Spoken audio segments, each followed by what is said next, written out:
Hello बच्चों, नमस्कार, आदाब, अस्सलाम वालेकुम। कैसे हैं आप लोग? उम्मीद करते हैं कि आप लोग बहुत अच्छे से होंगे। आज बहुत दिनों के बाद आप लोगों से मिलने की मौका मिला है। तो चलिए, टाइम को वेस्ट ना करते हुए हम लोग आते हैं, डायरेक्ट बात करते हैं कि आज जो हम लोग बात करेंगे वो हमारे टॉपिक रहेगा ऑब्जेक्टिव क्वेश्चन पे। और ये जो कहाँ से आएगा ये question, model paper 2022 class 10th का सब्जेक्ट रहेगा मैथमेटिक्स, सब्जेक्ट मैथ। और क्वेश्चन जो टाइप रहेगा, क्वेश्चन टाइप ऑब्जेक्टिव।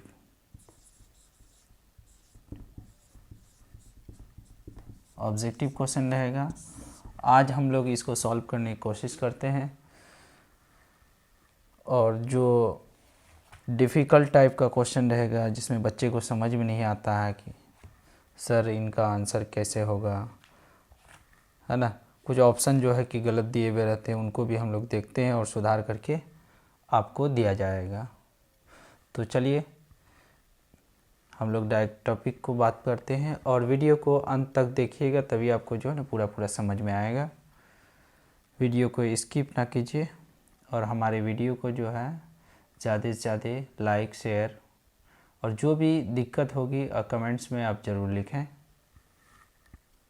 चलिए शुरू करते हैं।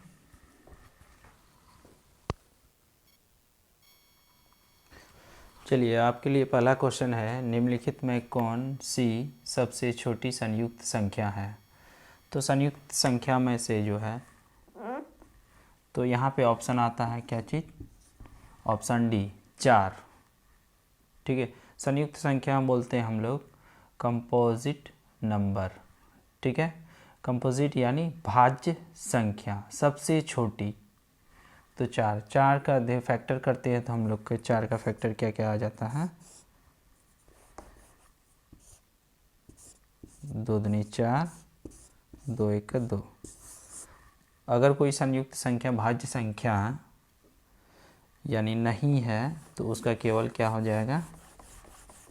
चलिए, यहाँ 4 जो है क्या संयुक्त संख्या यानी भाज्य संख्या हम लोग लिखते हैं। नेक्स्ट लेते हैं हम लोग क्या चीज़ कि पाई है।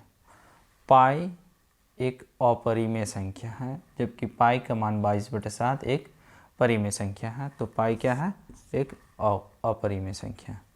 नेक्स्ट क्वेश्चन लेते हैं, निम्नलिखित में कौन अपरिमेय संख्या है।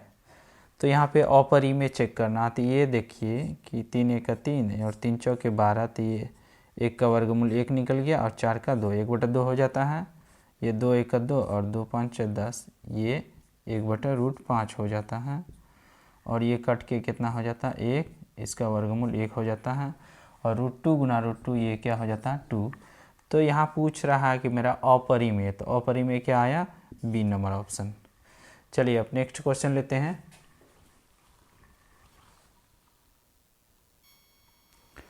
चलिए नेक्स्ट क्वेश्चन है, दो संख्याओं के एलसीएम और एचसीएफ बराबर है तो संख्या है। तो अगर एलसीएम और एचसीएफ किसी भी संख्या का बराबर होता है तो वो दोनों संख्या क्या होती है, बराबर। फॉर एग्ज़ाम्पल हम लोग नीचे में देख लेते हैं। मान लेते हैं दो संख्या क्या है, 2 2 या 4 4 या 3 3 ले लिए। ठीक, अगर इसका जो है कि एचसीएफ और एलसीएम निकालते हैं, एचसीएफ निकालते हैं फिर भी 2 आता है, और एलसीएम भी निकालते हैं तो 2 आता है। इसका भी वही आता है, एलसीएम भी 2 और एचसीएफ भी, एचसीएफ 4 आता है, एलसीएम 4 आता है और एचसीएफ भी 4 आता है। इसका भी एलसीएम 3 और एचसीएफ भी 3 आया। तो इससे पता चलता है कि वो दोनों संख्या क्या होगी, बराबर। नेक्स्ट आता है क्या चीज़, 0.29 पे रेकरिंग है। तो रेकरिंग का मतलब हो गया कि वो नंबर बार बार रिपीट कर रहा है। तो इतना बराबर क्या होगा। तो देखते हैं कि रेकरिंग जब किसी भी संख्या का आता तो हम लोग वही संख्या बटा यहाँ पे कितना है 0.29, तो 0.29 पॉइंट को हटाने के लिए हम लोग 100 करते हैं। तो शॉर्ट ट्रिक्स के लिए हम लोग यहाँ पे करेंगे क्या चीज़ कि 29 और 100 जो आएगा नीचे में पॉइंट हटाने के लिए 100 किए और 100 जो आएगा तो एक कम करना है, यहाँ पे 99 देना। तो ऑप्शन मेरा क्या आ जाता है डी। नेक्स्ट लेते हैं 1 माइनस साइन स्क्वायर 60 डिग्री। तो 1 माइनस साइन स्क्वायर 60 डिग्री बराबर हो जाता है कॉस स्क्वायर 60 डिग्री। तो कॉस 60 डिग्री की वैल्यू होता है 1/2 पे स्क्वायर हो जाएगा, तो ये हो गया 1/4, ऑप्शन सी। नेक्स्ट लेते हैं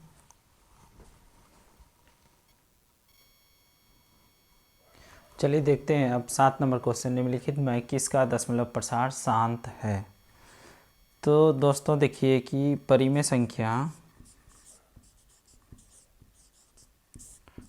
संख्या को जो हम लोग लिखते हैं P/Q के रूप में, तो शांत होने के लिए अगर Q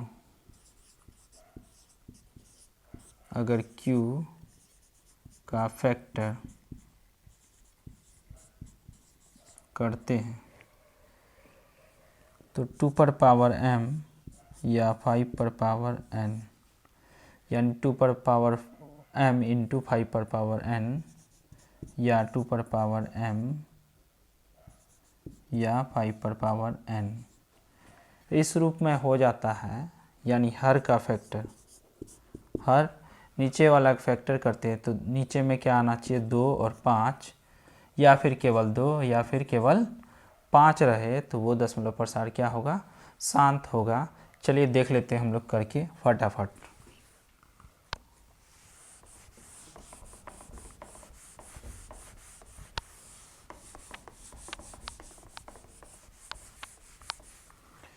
वीडियो को स्किप ना करें,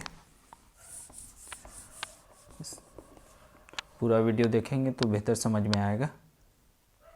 चलिए ए नंबर में क्या चीज़ दिया हुआ 7 नंबर क्वेश्चन में ए नंबर देखते हैं कि 7/40।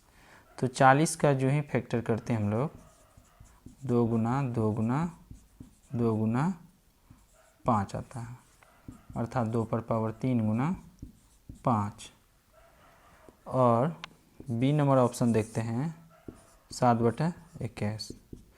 तो 21 का जो फैक्टर किए हम लोग तो 3 गुना 7 आ गया, तो नीचे में 3 आ गया, तो ये क्या हो सकता है कि अशांत है। उसी तरह 196 में तो लास्ट वाला जो नंबर है सी में क्या दिया हुआ 23/196। 196 का फैक्टर करते हैं तो 14 गुना 14 196 हो जाता है, तो 14 का फैक्टर हो जाता है 2 गुना 2 7 गुना 7, तो यहाँ पे 2 आ गया। उसके बाद 121 का देखते हैं डी नंबर ऑप्शन में 31/121, तो 11 गुना 11 हो जाता है 121 का।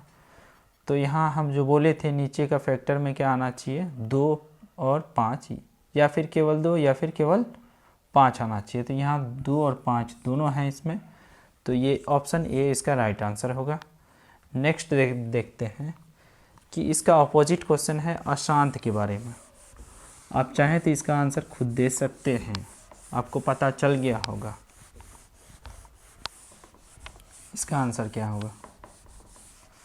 8 नंबर क्वेश्चन में कहता है निम्नलिखित में किसका दशमलव प्रसार अशांत है। तो 8 का किए क्या चीज़ आया 2 गुना 2 आया, और इसका पहले हम लोग कटा के देख लेते हैं 3 दूनी 6 और 3 5 15, ये 2/5, ये भी क्या है शांत है। और ये जो है 512 2/9 आता है इसका फैक्टर करने के बाद, और ये 343 लास्ट में क्या है यहाँ पे 3 है। 3 किसी भी फैक्टर करने के बाद 2 और 5 नहीं आएगा, इसीलिए हम लोग डी इसका राइट आंसर है।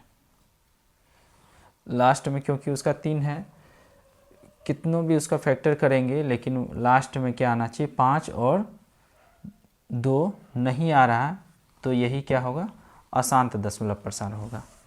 नेक्स्ट लेते हैं हम लोग,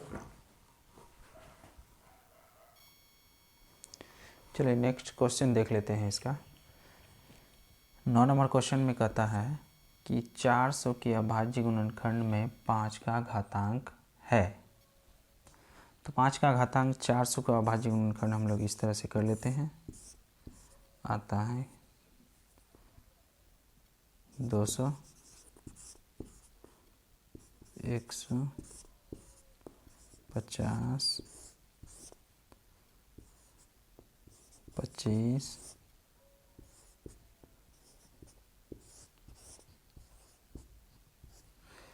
5 यहाँ पे कितना आया, मेरे पास 2 ही आया, तो 5 पर पावर 2, तो आंसर क्या होगा मेरा 2, आंसर ये सही। और इसका जो नेक्स्ट क्वेश्चन है 10 नंबर क्वेश्चन,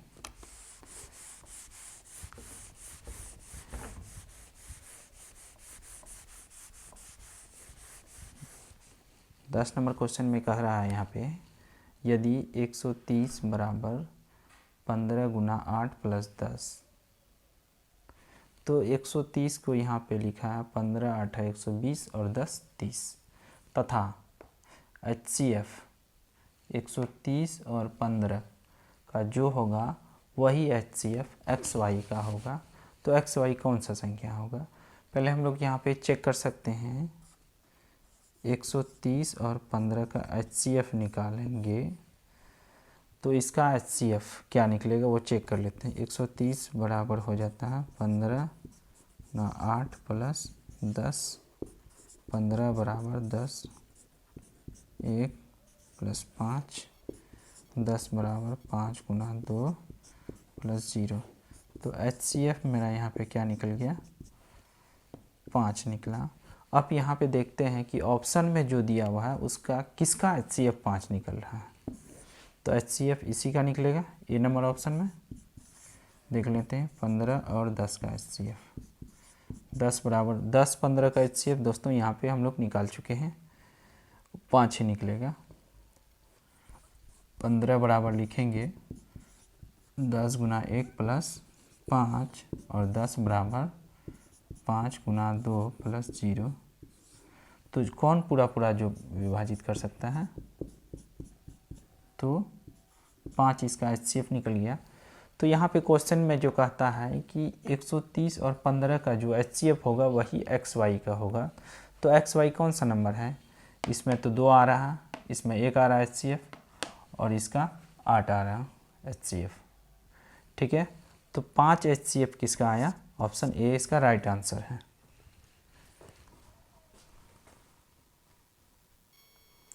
चलिए दोस्तों अब आगे हम लोग देखते हैं कि 11 नंबर क्वेश्चन में कहता है कि 125 का परिमेयकरण गुणांक है। तो 125 का परिमेयकरण, जब 125 का हम लोग फैक्टर करते हैं तो 5 गुना 5 गुना 5 इस तरह से आता है, 5 का जोड़ा लगाया, 5 बाहर हो गया और रूट 5 अंदर बचा है। तो इसको परिमेय संख्या बनाने के लिए हम लोग को क्या करना पड़ेगा, √5 से गुना करेंगे। तो √5 से गुना किए तो 5 गुना 5 और ये हो गया 25, 25 मेरा परिमेय संख्या हो गया। किससे गुना किए हम, √5 से गुना किए, इसके लिए आंसर क्या होगा मेरा c number answer. Next question देखते हैं कि निम्नलिखित में कौन सा युग्म, युग्म मीन्स क्या होता है, जोड़ा, युग्म सह अभाज्य है। सह अभाज्य हम लोग उसको बोलेंगे, ऐसा युग्म जिसका HCF सिर्फ 1 निकलेगा उसको हम लोग क्या कहेंगे, सह अभाज्य संख्या। तो 16 और 9 ये दोनों संख्या जो है 9 का फैक्टर करते हैं 3 गुना 3 और 16 का फैक्टर करते हैं तो 2 गुना 2 गुना 2 गुना 2, तो इसका HCF नहीं कुछ तो इसमें 1 और इसमें 1 तो रहता ही है छिपा हुआ, तो HCF क्या आया 1। इसका HCF देखते हैं 5 आता है, इसका HCF देखते हैं 21 आता है, इसका HCF 13 5 65 13 आ रहा। तो यही एक आंसर है इसका। जिसका HCF 1 निकलेगा वो अभाज्य संख्या कहलाएगा, ऐसा युग्म। नेक्स्ट है क्वेश्चन कि रैखिक बहुपद में शून्यकों की संख्या होती है। दोस्तों रैखिक बहुपद को हम लोग लिखते हैं ax प्लस b। तो रैखिक बहुपद में घात कितना होता है? एक घात होता है। जिस बहुपद में जितना घात होगा उतना ही उसका शून्यक होगा। द्विघात बहुपद में 2 घात होता तो उसमें 2 शून्यक होगा। त्रिघात बहुपद में 3 घात होता तो उसमें 3 शून्यक होगा। तो यहाँ पे रैखिक मतलब एक घात वाला बहुपद। एक घात बहुपद में शून्यकों की संख्या कितना होगा? 1 होगा। चलिए नेक्स्ट क्वेश्चन देख लेते हैं अब।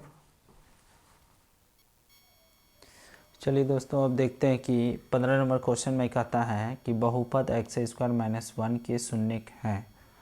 तो बहुत सारे बच्चे इस टाइप के क्वेश्चन को देख करके छोड़ देते हैं कि ये द्विघात बहुपद नहीं है, शायद घबरा जाते हैं कि किस तरह से इसका सॉल्व होगा। तो हमने आपको सॉल्व करके दिखा देता हूँ।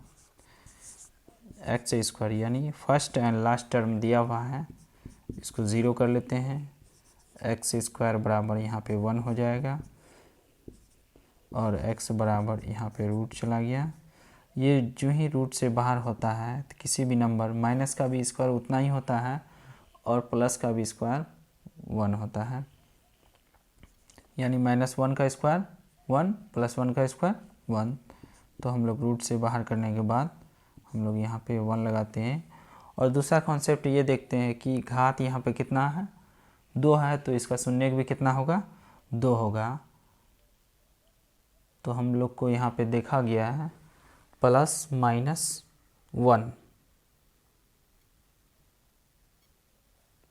+-1। सॉरी, इस क्वेश्चन को मैंने थोड़ा मिस किया है लिखने में, ठीक है।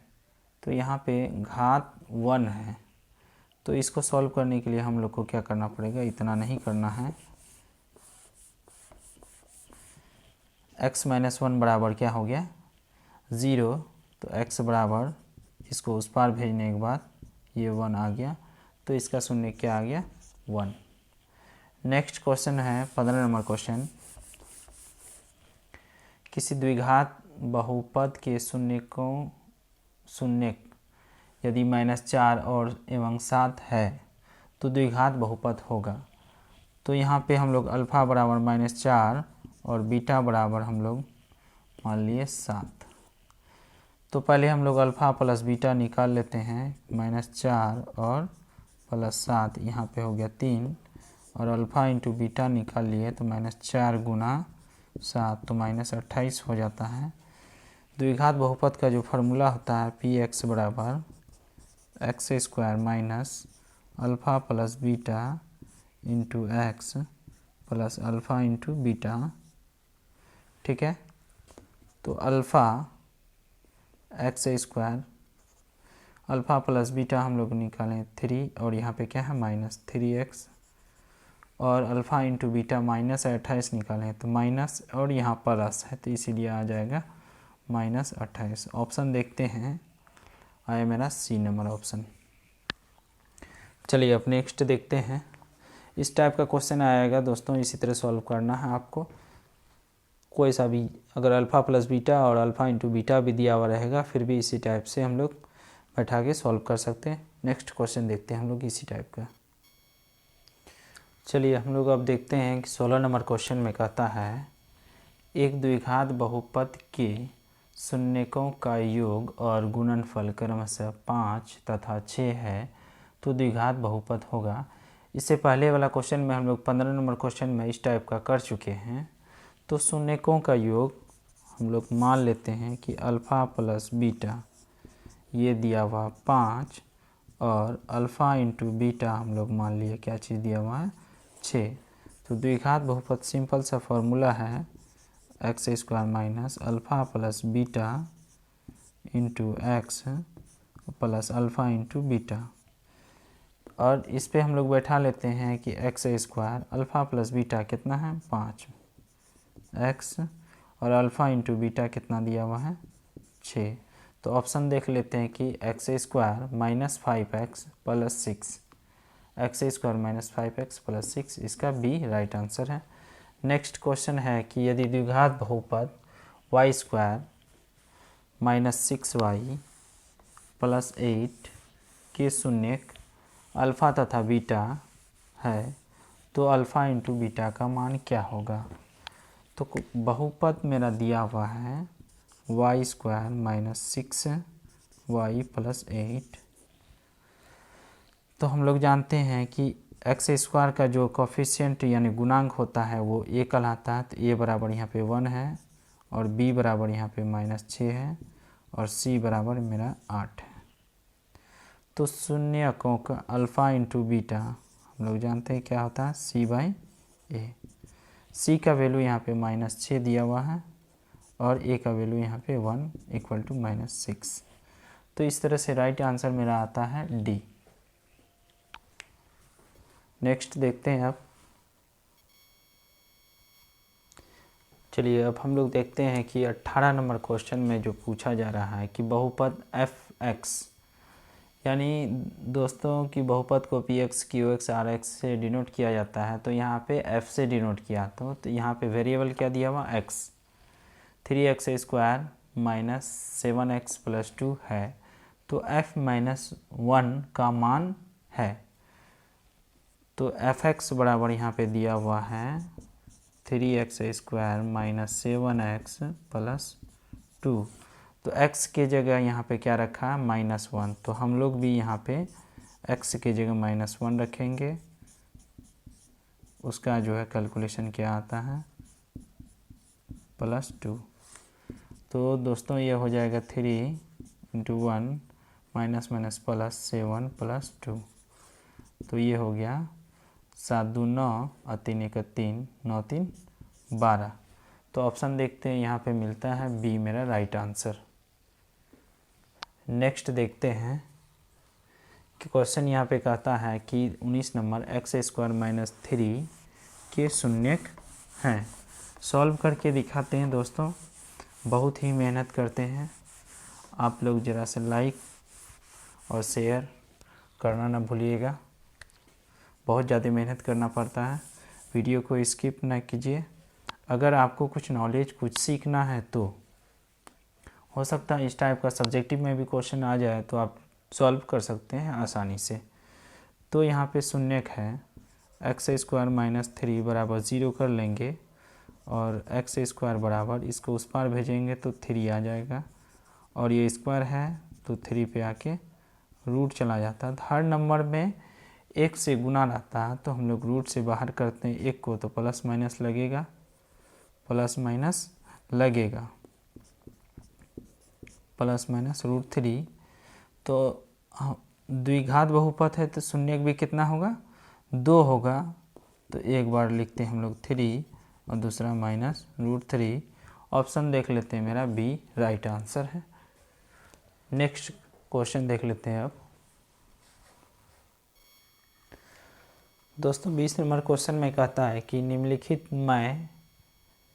निम्न में से कौन 6x माइनस 2y बराबर 0 तथा 10x प्लस 2y बराबर कितना दिया हुआ है 32 का हल है।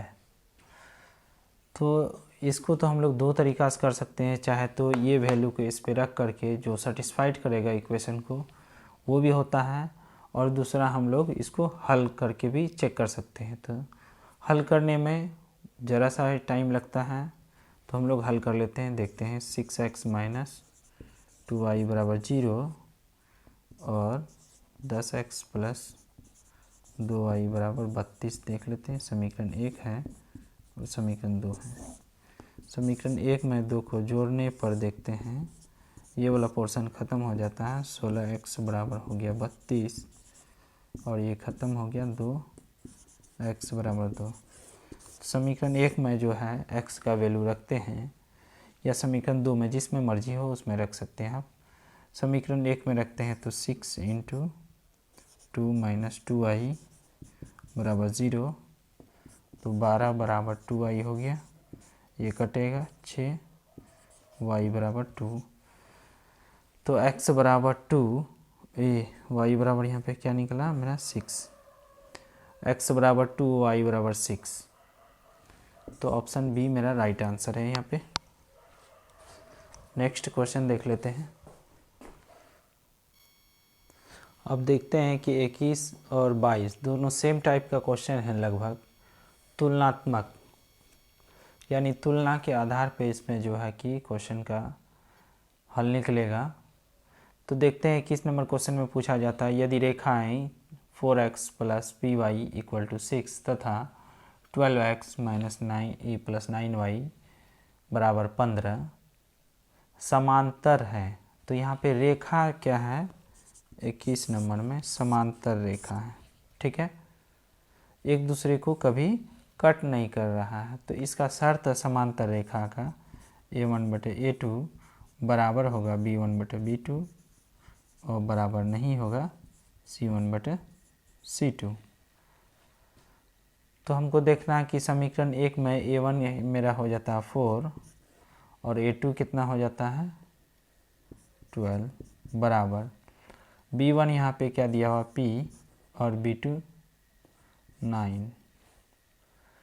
देखते हैं कि p का मान कितना, 4 1 4 और 4 3 12, 3 1 3 3 3 9 और इसको क्रॉस गुना करते p गुना 1 तो हो जाता है p और 3 गुना 1 बराबर हो जाता है 3। तो p का वैल्यू हम लोग देखते हैं, बी नंबर इसका राइट आंसर है। नेक्स्ट इसी टाइप का सेम क्वेश्चन है 22 नंबर में। 22 नंबर में कहता है कि समीकरण निकाय x प्लस 2y बराबर 3 और 5x प्लस के वाई बराबर 15 के अनगिनत हल, यहाँ पे बोला हल के बारे में, और इससे पहले जो पूछ रहा था 21 नंबर के रेखा यानी ग्राफ के बारे में पूछ रहा था, यहाँ हल के बारे में। तो 22 नंबर में जो है हल के बारे में पूछ रहा है, तो अनगिनत हल अर्थात अनेक हल या अपरिमित रूप से अनेक हल, तीनों का एक ही शर्त होता है। तो a1/a2 बराबर होता है b1/b2 और बराबर होता है c1/c2। तो हम लोग यहाँ कोई दो को लेकर के भी सॉल्व करते हैं, तो यहाँ पे आंसर मेरा मिल जाएगा a1/a2 बराबर b1/b2। कोई दो को हम लोग बराबर लेके चल सकते हैं क्योंकि तीनों बराबर है।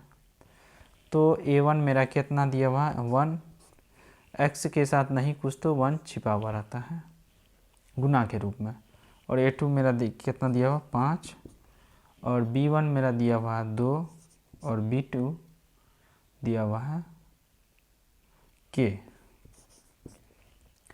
क्रॉस गुना करते हैं तो k गुना 1 बराबर k निकलता है और 5 दूनी 10। ऑप्शन देख लेते हैं, शॉर्टकट में आ जाता है मेरा 10, यानी डी नंबर ऑप्शन इसका राइट आंसर है। नेक्स्ट क्वेश्चन देखते हैं हम लोग। चलिए अब हम लोग देखते हैं 23 नंबर क्वेश्चन में कहता है कि निम्नलिखित में कौन सा द्विघात समीकरण है, बहुपद नहीं। द्विघात समीकरण चेक करने के लिए आसान सा तरीका है, हमको ज़्यादा नहीं सॉल्व करके थोड़ा सा ही में जान सकते हैं हम लोग। अगर इसको गुना करते हैं तो ये आ जाता है x² और यहाँ पे प्लस में x², इस पे आके तो घात 2 ख़त्म हो जाएगा, घट के 0 आ जाएगा वो, तो ये भी नहीं होगा। दूसरा नंबर देखते हैं कि इसको होल स्क्वायर पे तोड़ते हैं, यहाँ x² और इसको देखते हैं गुना करने के बाद भी ये 3x होता है, ठीक है, और यहाँ पे इसको तोड़ेंगे होल स्क्वायर पे तो स्क्वायर रहेगा, तो ऑप्शन बी इसका होगा। और इसको जो है कि गुना करके इसको इससे गुना करते हैं तो 2x² और इस पार लाते हैं तो ये इसको 0 कर देगा, और इसको इससे जो है कैल्शियम करने के बाद 4x² और ये क्रॉस गुना करते हैं तो क्या आ जाता है 8x³ आ जाता है, तो वो भी नहीं होगा। तो ऑप्शन बी इसका राइट आंसर है। नेक्स्ट है द्विघात समीकरण px² plus qx plus r बराबर 0 जहाँ p नॉट इक्वल टू 0 के मूल हैं।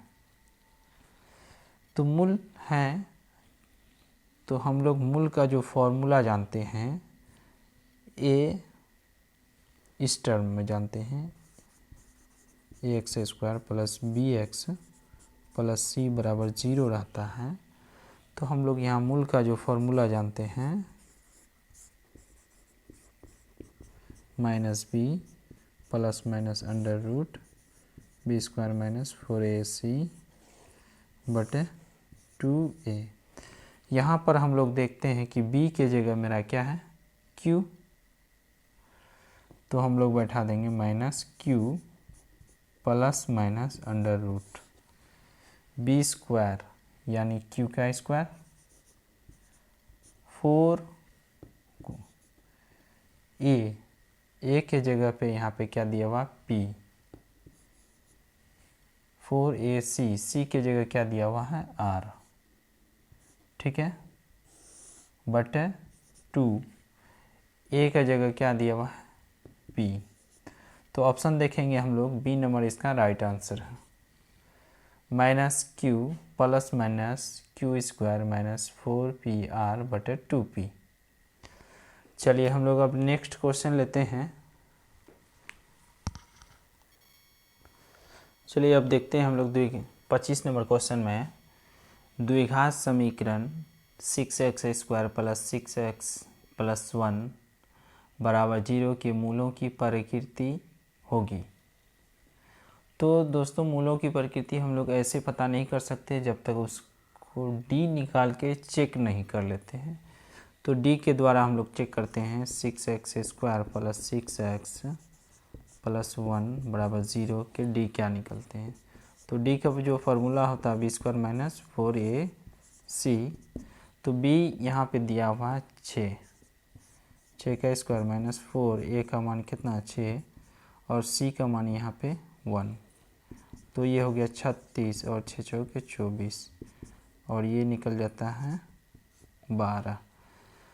तो दोस्तों अगर जो है d का मान 0 से बड़ा हो जाता तो मूल वास्तविक और समान हो जाता है।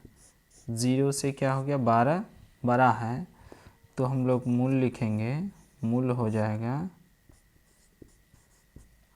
वास्तविक और असमान, असमान हो जाएगा वास्तविक और असमान।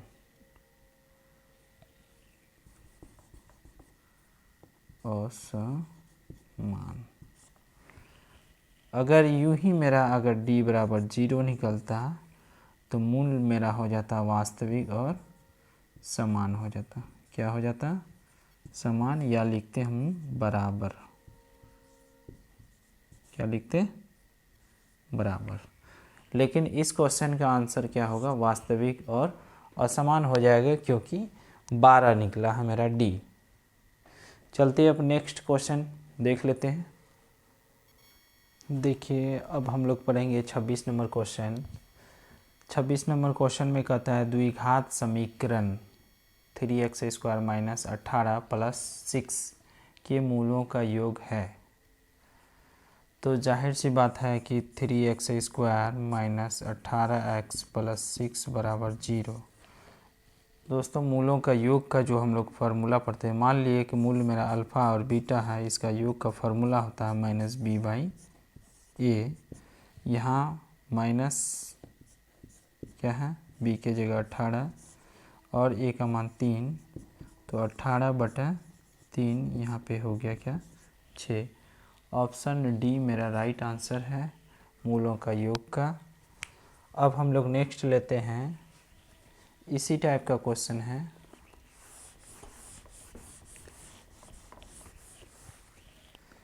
देखिए यहाँ बहुत बारीकी से क्वेश्चन पढ़ना पड़ता है, तब ये वाला क्वेश्चन बहुत कम बच्चे जो है दे पा रहे हैं, क्योंकि बहुत बच्चे क्वेश्चन जब व्युत्क्रम पे आते हैं तो यहाँ पे बच्चे क्वेश्चन पढ़ के छोड़ देते हैं। तो बहुत ही इजी इसका जवाब देना बहुत ही आसान है। यहाँ पे कहता है द्विघात समीकरण ax square plus bx plus c बराबर 0, a नॉट इक्वल टू 0। अगर a का मान 0 हो जाता है तो ये द्विघात समीकरण नहीं होगा, ठीक है, कि मूल एक दूसरे के व्युत्क्रम होंगे। यदि तो अगर मूल मेरा 27 नंबर क्वेश्चन में कहता है कि मूल व्युत्क्रम होंगे कब, यानी अल्फ़ा इक्वल टू 1/बीटा, क्या हो जाएगा 1/बीटा। तो हम लोग क्रॉस गुना करते हैं तो अल्फ़ा इंटू बीटा बराबर क्या हो जाता है 1, जबकि हम लोग अल्फ़ा इंटू बीटा का फॉर्मूला क्या जानते हैं, C/A हो जाता है। क्रॉस गुना कर लिए तो C बराबर मेरा क्या हो गया A, C बराबर A या A बराबर C। तो ऐसा ऑप्शन हम लोग देखते हैं जहाँ पे यह आंसर आता है इसका B। फिर नेक्स्ट क्वेश्चन इसका देख लेते हैं कि AP से है। तो AP से क्वेश्चन जो है इसको हम लोग सॉल्व करके देखेंगे।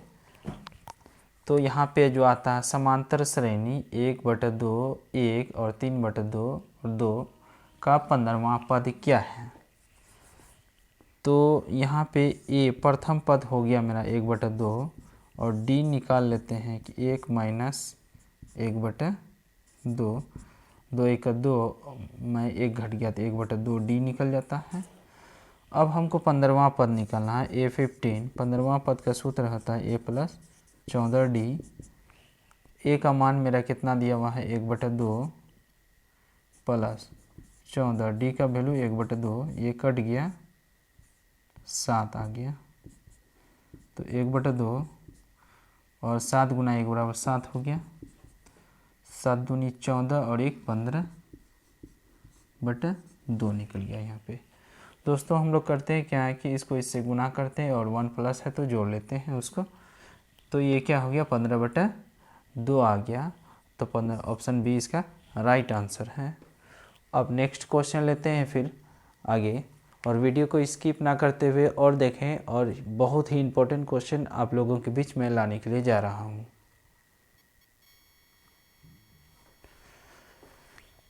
चलिए हम लोग देखते हैं 29 नंबर क्वेश्चन में कि एपी को यहाँ पे पहचानने के लिए बोल रहा है निम्नलिखित में कौन सा समांतर श्रेणी में नहीं है, मतलब कौन एपी में नहीं है, तो ये चेक करना है। तो बहुत बच्चे जो यहाँ चेक ध्यान नहीं देते, नहीं पे ध्यान नहीं देते हैं, तो ध्यान यहाँ पे देना है कौन एपी में नहीं है, ठीक है। तो उसके लिए हमको डी पे चेक करना पड़ता है, डी निकाल के चेक करना पड़ता है कि एपी है या नहीं है, ठीक है। चलिए चेक कर लेते हैं हम लोग कौन सा एपी में नहीं है। देखिए इसका अंतर कितना है 6 6 6, ये एपी है।